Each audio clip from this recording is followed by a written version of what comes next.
Finding your community. Hey, I'm here in Columbus, right? You know it when you find it. Let's meet your wife. Sateria. It's my wife. Stand up, babe.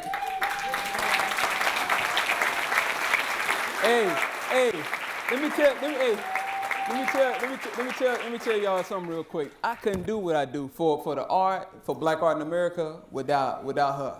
Okay, she's the reason I can do everything that I've done, in my adult life. Yes, sir. Have you ever gotten negative criticism towards your art? Have you ever gotten negative criticism? Yeah, I'm a little bit, I'm a little bit. Hey, but the cool thing is, let me say this real quick, because I had found, like a lot of creative people, sometimes you can find yourself in a rut, not knowing what to do, this and that, and I have been doing a certain body of work for a number of time, for a period of time, and I was just bored. I was sick of smelling myself. You know what I'm saying? So in the fall of 2011, I said, I want to do something different, and then that's when I started the Resistance series. And I won't put somebody on blast, but they was like, babe, you sure you want, put that out there like that? And I was like, hey, I'm gonna do me, whatever. You know what I'm saying? But the cool thing is when I showed it, it didn't matter, black, white, young, old, Republican, Democrat, they felt it. It's something about that work. You know when you see it. It hits you somewhere. Somewhere deep. If maybe not all of them, but you'll find something to connect with. So let me not answer your question right here. Gary. What is the average time it takes you to do a piece? And do you normally come up with a concept first and then paint, or does the concept come to you after you start painting? So the time it takes you to do a work and how the concept comes to you. Yeah. You know what? Man, I really think that's an unfair question in terms of time, and let me tell you why. When people ask you that, because okay, it took me a week, it took me 2 weeks. What about the last 20 years? You know what I'm saying? The last 20 years it took me to get to the point where it makes sense for me to do it like this.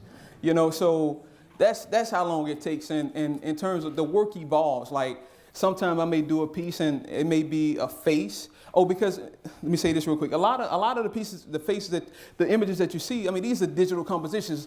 These are not. I don't just go pick an image and slap it on and put a little paint.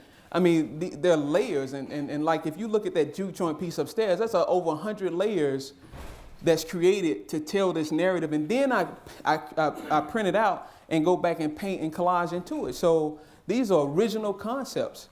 These are original thoughts, and if I take a photograph, I'm only taking an element. I'm not taking the whole piece. So I think I had a hand up a couple times. Last question. Hi, Nate. First of all, so proud. Hey. My question is, what are you doing with your gift to inspire the next generation behind you? Because you are a black artist in America. It is not every day, every doing. And so we have our children who are in their homes with no inspiration. How do you reach them?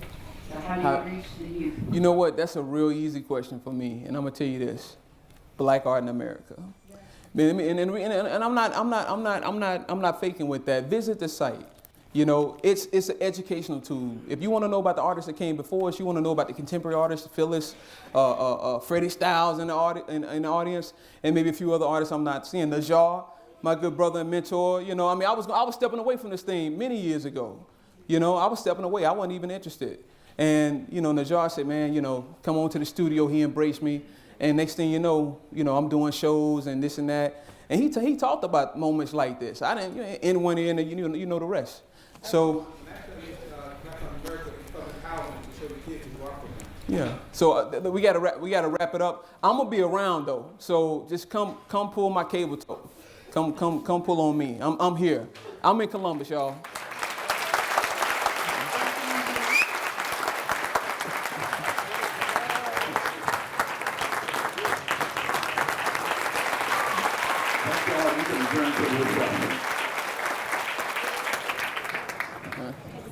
Thank you.